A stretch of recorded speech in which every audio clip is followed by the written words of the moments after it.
এবং তোমাদের উপরে আমি এই ভয় করতেছি যে তোমরা আমার পরে, আমার ওফাতের পরে দুনিয়া অর্জনে তোমরা ব্যস্ত হয়ে পড়বে, দুনিয়া অর্জনে তোমরা প্রতিযোগিতায় নেমে যাবে, গোটা দুনিয়ায় পাগলের মতো এই দিক ওই দিক ছুটাছুটি করতে থাকবে। উদ্দেশ্য শুধু একটাই যে আমার দুনিয়ার সম্পদ অর্জন করতে হবে, নারী লাগবে, গাড়ি লাগবে, বাড়ি লাগবে। আল্লাহ পাক রব্বুল আলামিনের ইসলামকে ভুলে এই সমস্ত বিষয়ের প্রতি তোমরা দৌড়াদৌড়ি শুরু করে দেবে। আমি এই ভয় তোমাদের উপর করতেছি। আল্লাহ রসুল সাল্লাল্লাহু আলাইহি ওয়াসাল্লাম 1450 বছর পূর্বে আমাদেরকে এই কথা বলেছেন। আজকের যুগে আরও বহুকাল থেকে আল্লাহ রসুলের ওই ভয় আমাদের মধ্যে সাব্যস্ত হয়ে গেছে।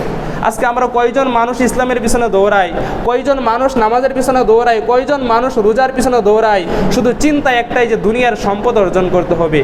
পৃথিবীতে এমন মানুষ আমি অনেক দেখেছি, এখনও দেখি যে ফজরের টাইমে যখন সময় হয়ে যায়, ফজরেরও পূর্বে অনেক ব্যবসায়ীদেরকে আমি দেখি তারা ঘুম থেকে উঠে তারা তাদের গাড়ির মধ্যে ব্যবসার মাল সামানা গুছিয়ে রাস্তা দিয়ে চলে ওনাদের ব্যবসার জায়গায় চলে যায়।